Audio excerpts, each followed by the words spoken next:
what are some of like the lessons that you've had to learn on the journey of building your Airbnb business? Due diligence is probably like the most important thing that so many other people overlook. It's like, yeah, I'll just whack it on Airbnb, booking.com, gonna make heck tons of money. But I think ultimately like due diligence, like the most important thing, like just looking at your numbers. Yeah, a lot of people get into it and see it as a side hustle, but understand when you get into Airbnb, you're actually building a business. Networking is 110% got me to where I am today. I could lose all the money in my bank account right now, but so long as I've got all these contacts here, I can make it back. Why do you guys think it is important to unplug from the matrix?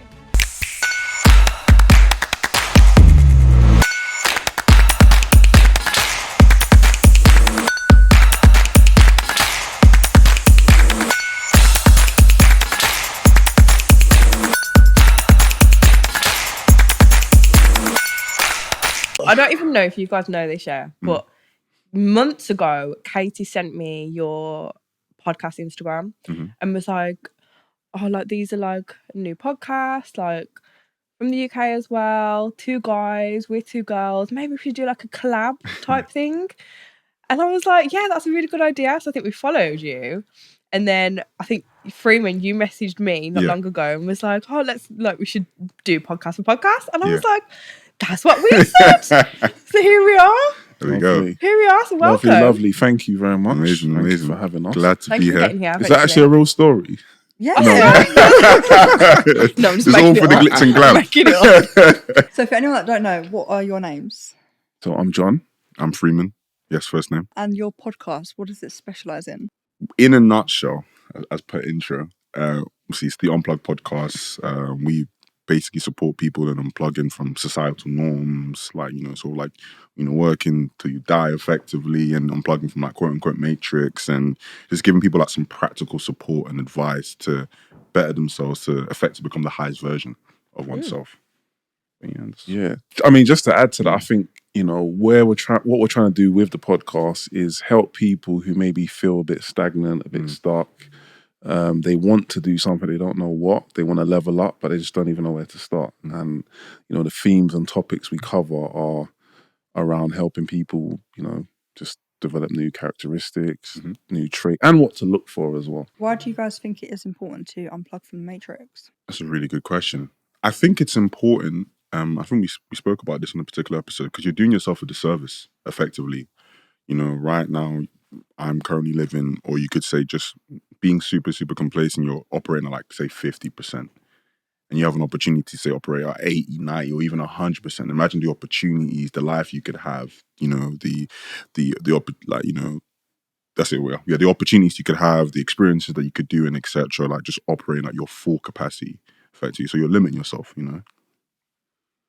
I think for me, I feel everybody has the capacity to be more than who they are and be more than what they think they are, or maybe what they are right now. And I feel a lot of people don't think that they can. And I feel if you've gotten to a place where you've managed to, elevate your life and improve your life and now live life on your terms somewhat, I almost feel like it's a duty to share that with other people. Like, there'll be people that don't care, don't want to listen, but they could be, even if you can help change one person's life and kind of just share some of your experiences, some of the things you've been through, some of the things you've learned, some of the things you're learning now, and share that with other people and help people better their life. Like, what is better than that? How did you guys meet? Try to tell me a dodgy. You say the story. Yeah, so we both run Airbnb businesses, and I was actively looking for some new property. I don't like calling up landlords, and so I'm like, I need to find a deal source. So I went on Facebook, cut a long story short, messaging loads of people, and he got back to me. He's one of the few people that got back to me. And yeah, we kind of just, I'm a very welcoming person. So when we got on the phone, I just, when you speak to someone, you're like, something about that guy. You just get that innate feeling that, you warm to someone. And I just, kind of warm to him. And he's a little bit younger than me as well. So it was kind of like... Lil bro. Yeah. So, pretty much it. I feel like, just straight off the bat, I could have been a serial killer, invite me to his house. You know what I mean? Pretty much had the conversations and tried to talk about some business, found out we did pretty much the same thing more or less, weren't too far from each other, went to the same gyms, etc., met up, and then it's pretty much locked in since But then. I want to add as well, you know, when you meet someone for the first time, you're like, yeah, I'll be in contact, and you know you're never going to contact them again. Like, I felt that we could both add value to each other. I felt like there was things that he knew at the time when we met, 2 years ago this month? Yeah, literally. That I could benefit from, and I also felt, again, I could share some of our knowledge and kind of help him move further along in his journey. So, yeah. I love that. You guys mentioned you do Airbnb. How did you get into that? Was that your first, like, let me escape the matrix type of vibe? I'd probably say for me, maybe about my third business. That obviously I've always had to cut long story short, always had that sort of perception of like, oh, this is not something I want to do, like working from someone else. But I'd probably say like this, it's the business, I think, for both of us. I think mainly that's really sort of like allowed us to fully escape. What was you doing before? I was working in finance before. I was working in finance in City. I was a project manager. That's like my trade, quote unquote. And then after working in finance for years, I then pivoted and I started working in TV. So I was working for a TV company, and they like make Love Island, Gogglebox, Gordon Ramsay. So my job was just to watch TV basically. And then whilst I was sort of had that job, sort of like building the property business. My story is a little bit different. This is probably about my sixth business. Yeah. I started out when I was 19, very, very long time ago now. I used to run a magazine. We set up, me and my business partner at the time, we set up a publishing company and we bought our own magazine. It was called What's Poppin' magazine. So it was like a free guide to find out what raves to go to, what's on, like what's going. We used to interview like all the artists, Kano, everybody. Did that for a while, but because it was free, we sold advertising to like pay for everything. And at 19, we hired staff. We didn't know what we was doing, and that failed. But it was probably, I look back, probably one of the best moments of my life, because at 19, I was going to premieres, I was going to the Mobos, meeting Kanye King, and just at 19, it was like living the dream, in and out of clubs every night. So anyway, I did that, and then from then I've had a marketing agency. During COVID, I launched a sex subscription box for couples. I did that for a while. So various different things. I'm going to go back a little bit. At 23, I bought my first property. And that's when I first got a feel of just the property industry. I had a HMO and I was running that. And then at 23, I was making good money and just got complacent. Just forgot about personal development. Was more interested in holidays and girls and jewelry and stuff like that. And then just really just fell off for a while. And then, fast forward today, been running this business now for about 3.5 years. Where did you go to like learn about Airbnb? Did you have an educator or did you just jump into it with no education? I was painfully self-taught, unfortunately. Really? I did seek out education, but I just felt like, and coincidentally, I'm also an educator now, but I just didn't feel like there was anyone that was genuinely interested in like my progress. It felt super, super transactional. I work or like learn best like one-to-one, and there just wasn't anyone. I made every single mistake, expensive lessons, losses, all of it. How much did it cost you? By learning yourself? 5 figures losses. Like, so do you feel like it's important to have an educator? 110%. Like it's the blueprint. I've always said like the best sort of like inventors or people who are successful are thieves. Like, why try and reinvent the wheel when there's someone that's got a clear blueprint, that's done it, that's doing it, and super successful at it? Why would you try and invent something and try and, cast out a new road for yourself when someone is clearly laid out for you? So I always encourage, people getting to get coaches, mentors, communities, networks, circles, wherever it may be, where you can just sort of like sponge and absorb some form of information to like help in whatever you're doing. For me at first, so I got into Airbnb in 2022. And at first I was just binging loads of free content, going on YouTube. I didn't even know what serviced accommodation, which is what our industry is called, was. Never heard of it before. And I remember seeing a guy on Instagram, he was like, he's got these properties and he rents them out by the day and you can make 2.5 times. I was thinking, what is this? So I just started binging lots of his content. And then I thought I need a little bit more. So I invested in a couple of courses. Didn't really work out for me. and then just kind of went on a self-taught journey. So a lot of my stuff that I've learned is very much been self-taught. And then obviously you meet people like Freeman and you share ideas. There's things that he knew that I didn't know, and vice versa. Do you do much networking in property in the property industry? Yeah, loads. 110%. We say networking. He does, I don't. Yeah. I was gonna say, because I have like done my fair share of property networking events for years. How do you find them? I've got PTSD now. I Mm. got PTSD. So I started with like Samuel Leeds, £1 courses, you know, the rest starts there. And then I did mentoring with Steve Hamilton. I know. Yeah. Yeah. Very sticky. Yeah. But I've done like the Savoys, all of that kind of thing. Yeah. But yeah. I think networking is good. I feel like it can get same, but networking is 110% got me to where I am today. I could lose all the money in my bank account right now, but so long as I've got all these contacts here, I can make it back. Like, I'm so confident that it's like it's a property, and arguably for most businesses, so much who you know, and then it's what you know that keeps you in those rooms. 110%.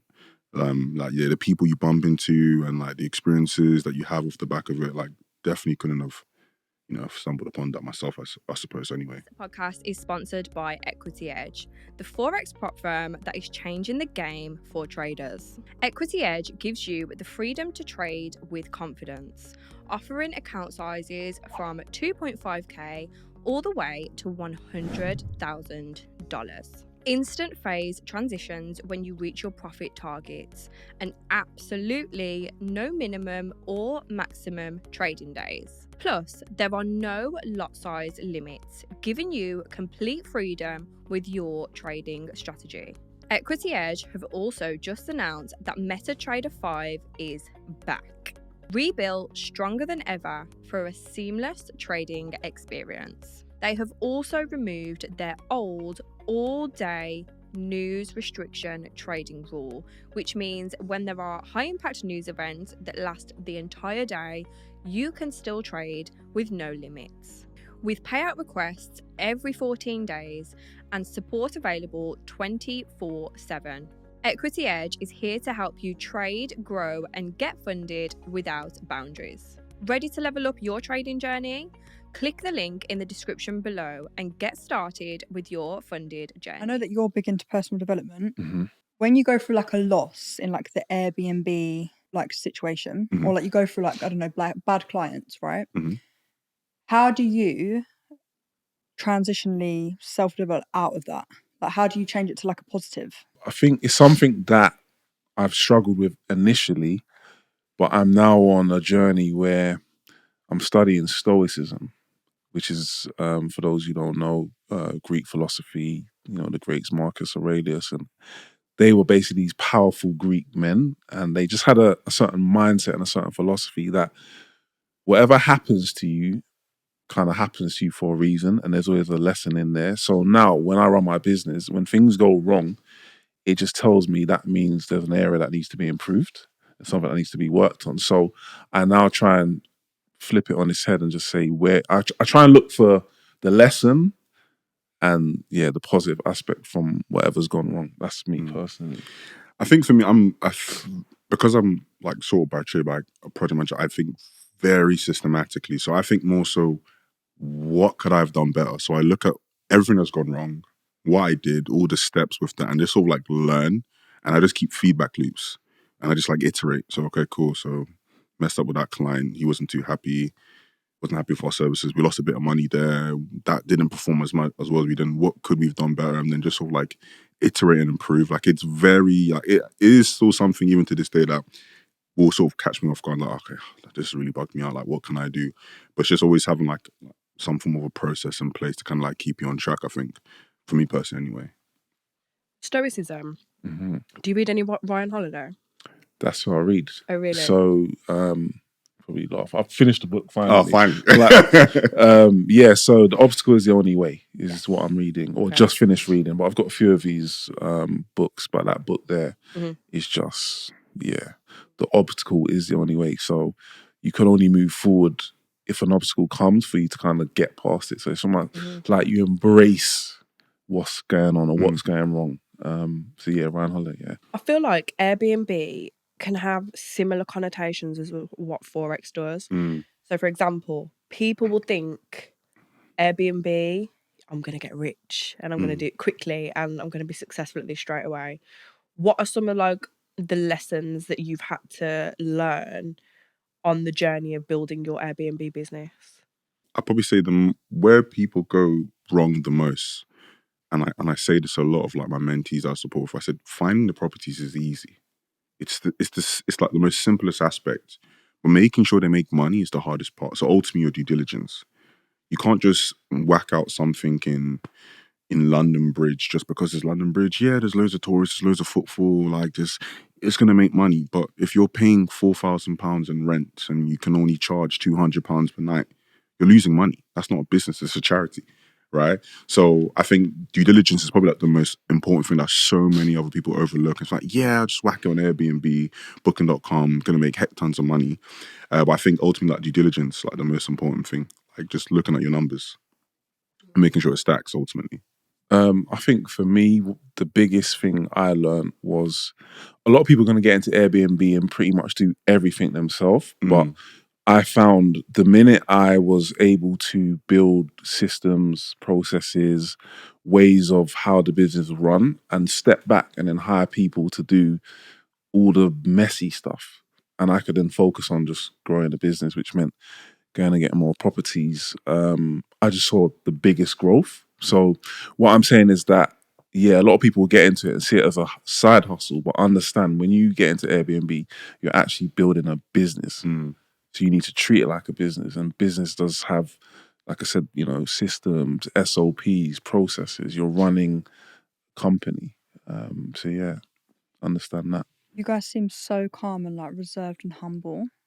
Where do you get it from? And how do you stay so calm when you're in like a chaotic business? Because I think it's quite chaotic, like dealing with customers all the time. I think as like leaders in our respective businesses, the buck stops with you. So if we're like scared and frantic and worried, and that's just going to emulate all the way like top down. And for me personally, anyway. So I just think if I can sort of emulate what I'd like from my organization, from my team, from my staff, then that sort of gives us or everyone like a rough understanding. Okay, cool. This is how we deal with stuff. So, if you have to do your cries and in the closet, separate from the team meeting, then yeah, you got to do what you got to do to get through it. But I feel like you got to always show a brave face because it emulates. It emulates like your team, your staff. They look up to you, right, in terms of how you carry yourself and what you do. So I think it's massively important to like how your staff will act ultimately, and how they will to themselves also like manage issues as well. Personally, anyway. Or when I learned that to make my business successful, I need to create process systems and hire staff. That's when I saw the most growth. And I think now I've got my business to a place where I don't really do much in it. And I know I can, be sat on a podcast for an hour or whatever. I know that if anything happens in that business, my team know how to deal with it. Like I only get a call if it's an absolute emergency, and very rarely do emergencies happen. So, and that's just because I learned the importance of building a team. You can't do everything, you can't answer messages, you can't go and fix the broken toilet, you can't paint, it's just too much. So you need to get to a point where you can just delegate. Like I was saying to him the other day, I've learned that when you create a business, you're creating jobs for other people, like not for yourself. And a lot of people get caught in doing everything, but that's not how you build a business. So yeah, that's why I'm so calm. What did it take for you to get to that place? Because I feel like when everyone starts a business, you want that control. Like you want to be able to do everything. Yeah. And delegating can sometimes be hard because you know that people aren't going to do things the way that you're going to do it. How did you overcome that? Or did you even experience that? I think I'll jump in there because I think this is a tough thing for me. I, to this day, believe I can do anything better than all my team. I always say, like, I can speak to guests a lot better. I reckon, that cleaner missed the spot. Like, I always think I'm a very controlling, like, or particular, right? But do you think that comes from because it's your business, you want it to be perfect? Yeah, yes. Ultimately, there's a lot of like emotional sentiment. That's my baby. Yeah. Right, this is my baby. And ultimately, no, like your staff is as good as they are. They wouldn't care about it, your business as much as you do.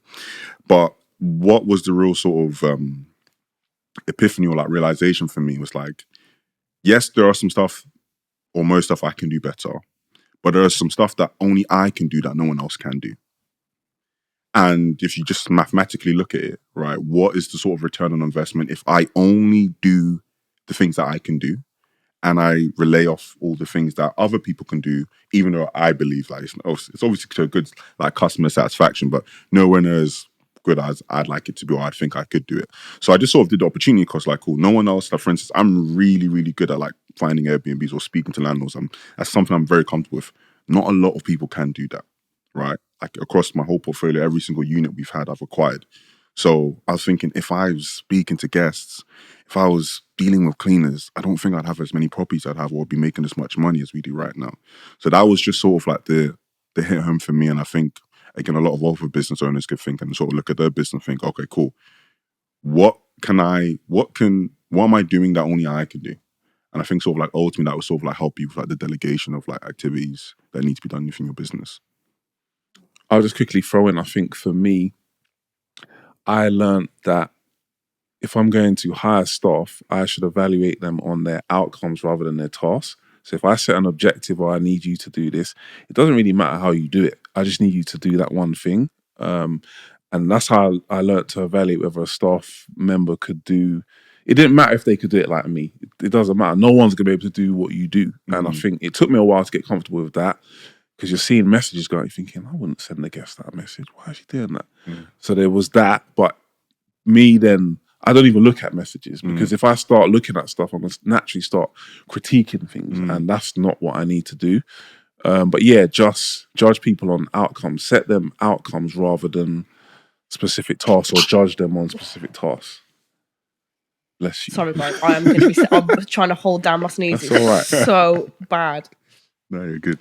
Do you guys want to stay doing Airbnb, or do you feel like you could move into something like bigger in the future, like owning like multiple properties, like hotels? Like, where's the vision for this? We speak about this a lot. Yeah, I mean, it may sound bad, but it's just the honest truth. People say about being passionate about it. I'm not passionate about Airbnbs. I think I've looked at the Airbnb, I'm an entrepreneur. I looked at the Airbnb business model and I'm like, this makes sense. It's very high cash flow. It's property. There's many benefits of running a property business, like in terms of saving costs and things like that. So it was more, I like the model. So I've always looked at it as the catalyst for other things. Like if you have a business that generates 7 figures, you now have money coming in. You can now diversify your business portfolio. So I've got plans of getting the business to a certain level and then looking at, I don't know, international expansion, or I want to get into franchising. I like the franchising model. I feel like it's a safe model. So yeah, there's things that I definitely want to get into. This is not the be all and end all of me as an entrepreneur, just a stepping stone. That's also nice that you have each other, so you can like speak about it, share ideas. Yeah, 100%. Yeah, 100%. I think even for me, I'm like contractually, I'm very passionate about property. Like I breathe property. Like just come, unless I've got some pain in my hand, just come check finishing off one of our recent like. So I think for me, I like Airbnb as a model because it provides you the opportunity to cash flow, right? So obviously from there, like I've bought property, I develop property. So I think I always have like an aspect of myself with property, but I do think like it is like a relatively boring business. Like we call it like it's a boring business. It's not sexy. It's not a sexy business at all. And I want a sexy business. You know what I mean? Oh, like, it's a cool business. Like I've always wanted to own like a coffee shop. I'm always in coffee shops. So it's like a venture that I'd want to have and do like, but like a smart AI, futuristic, scan your face. I know you want a matcha or vanilla latte type. Don't take my idea, by the way.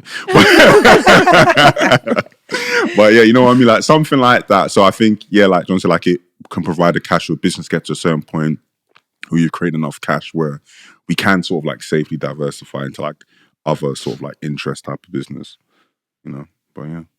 That is interesting. What do you say? So I don't know how tapped in you guys are to like the property world, Mm-hmm. but I feel like it's a big thing at the moment with like big property people Mm-hmm. saying like Airbnb isn't lucrative, it's not a real business. Mm. What do you think about that? Well, it definitely is a real business. Yeah, obviously. You do it, I do it, and we know loads of people who do it Mm. and make very good money. But I'll attack it. I know there's a lot of people in the space. I'm very much in the space. It's more so your goals, right? Like in property, I always say to people who, like I said about mentors, like, what are your goals? Is your goals building your cash pot right now, or is it cash flow, right? If you've only got 10 grand, it's going to be very hard to scale 10 grand to 100 grand, right? In property, it's very, very difficult to do that. But, and again, it also, like I said, it depends on your goals. Like, if your goals cash or do you want to start making 10K a month? Then yeah, you can, right? Starting with your 10 grand because you invest 8 of it into an Airbnb that's cash flowing you £1,000, £1,500 a month. In 6 months, you make your money back. 3 months later, you do the same thing again. 1.5 months later, you do the same thing again. And within a year, you're making 5K a month. You're making 5K a month from 5-6 Airbnbs that you don't own, and you've achieved your goal of cash flow. So it's mainly, what are your goals? If you want to, for instance, I'm not looking at my pension. That's not a thing for me. I want to make as much monthly income as possible. That's my goal. I don't care for my pension. I don't care for any of that. So it's mainly your goals. And I think if you want to make cash quick, Airbnb 110% within property anyway. Yeah. When people say it's not a real business, essentially all it is you having holiday homes. So, you know, like when you go on holiday and you go and stay in a villa, it's the same thing, but you're just obviously doing it in London. So it is a business, you know, people need somewhere to stay. It's an actual industry. Like relocation is an industry, and there are companies, there are individuals, there are families who come over to the UK. In my particular niche, I only deal with London, and need somewhere to stay. And you're just offering a service for someone who needs to stay on a short-term basis. So yes, it is a business. 110%. Do you know what I get from this friendship? I feel like you're like very passionate. I can see you're like, I'm making money. And you're very like grounded. I feel like it's a really nice balance between years. Is that right? Or have I got that No, right? you're right. Yeah, you're right. Again, I'm a little bit older than him. So I'm more getting to that stage where I'm just... You're just super chilled. You're like Yeah, I'm a you've bit got more energy. Yeah, a bit more. But What's the age difference? Not the not awkward used. silence. That's what you 15 years. 15. No, it ain't. How old are you? 41. Black don't crack. No, for real? Yeah, Wait, so yeah. how old are you? 25. Wow. I'd say both 30s. That's Do you not feel useful. like- That's good still. That's when you got the good Thank skin. you. Thank you. That's my hands are hot. Sorry, that's maturity though. No, he is mad mature. Like, I think, yeah, when I met him, I'm like, I met you, he was 23. I'm thinking, do you know what it is? He laughed, and it sounds so arrogant. He reminded of me when I was 23.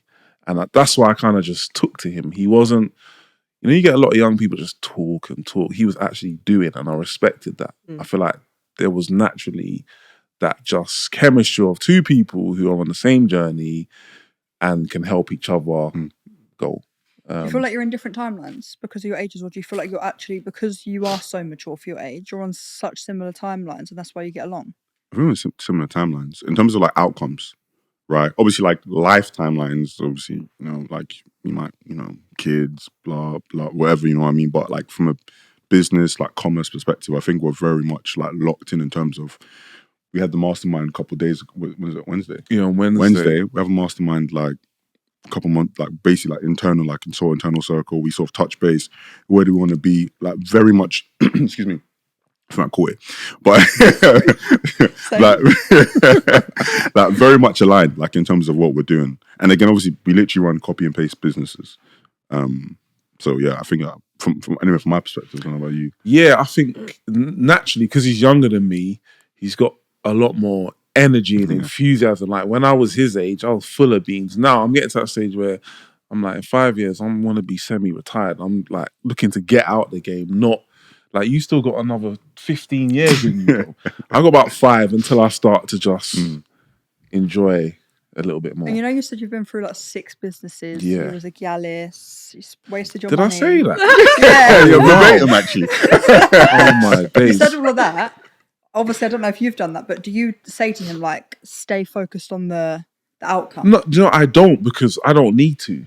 Like, Look, he's the so, bitches. yeah, like I don't even need to say that to him, because he's about his business. Like, that's what I like about him. He doesn't play around. Like, he's on it. And I think I don't know many people who are on it like me, but when I'm with him, he's making me feel like, bro, I need to be on it more. And no one ever makes me feel like that. So I don't even need to have those conversations with him, because he's so switched on. Do you feel like the age difference helps with the podcast? Like having like 2 different, like, because you are basically from 2 different eras, Yeah, I'm like generations. millennial. You're like Gen Z, innit? Yeah, I suppose so. Yeah. You don't like that tag, do you? You don't like that tag. I hate that. You don't move like a Gen Z. You move like a baby boomer. Oh my god! Yeah, I've got a bit of an uncle in me, so I'm a bit of an old man. What's your ethnicities? I'm Nigerian. I knew that. Jamaican. I knew that. Yeah. I knew that. What gave that away? Huh? What gave that away? Just the way you look. Features? Yeah, features. Mm. And I was going to say, like, you give me that because, like, of how you're humble, and I feel like there's 2 sides of I never always Jamaican used to be. vibes. I've So calmed exactly down the now, Gallus joking. vibes and then that. But then I feel like maybe a stereotyping, but like Nigerian households, they're very much installing Yeah. the way you are, basically. Basically, yeah. So yeah. And Jamaicans are Does more it come from rebellious. A bit more rebellious. Yeah, like 8 More baby rebellious. mums. Yelling. You got 8 baby mums. No, I don't. I got 5. No, I'm joking. Yeah, so do you think that's come from your background? How you've been brought up, like this business? I think it has a factor. Like stereotypical Nigerians, like we're very sort of like entrepreneurial. Yeah. Like I don't know a Niger man that doesn't have some kind of hustle. You know what I mean? So yeah, I think it's fairly. Yeah, I think for me, my parents are quite entrepreneurial. So they're into property. So they got into property. They're not from here. So they came here in like the 60s and whatever. And I remember my mum telling me a story that has stuck with me and will probably stick with me to the day I die. She said that when she came to England from Jamaica, she didn't know how to read, she didn't know how to write. And then I thought to myself, you've managed to amass all of this wealth that you've created for me and my siblings, coming here from another country, not knowing anyone. Like you set the bar and you set a certain level of foundation that if I can't go on to better that with, you know, the opportunities that you've given me and how you've raised me, then I'm playing around. So that's always been like, if mommy can do that and she's not even from here, what am I capable of doing? That's amazing. You know, so yeah. So you've always been kids look at inspired. us like that. Yeah, I feel like my mum is probably my biggest like inspiration. Like she is, Nice. she's. I love my dad, but dad, You don't get nothing. he always gets left out. Every time I get interviewed, he's like, well, "You got a dad, Where's dad." me?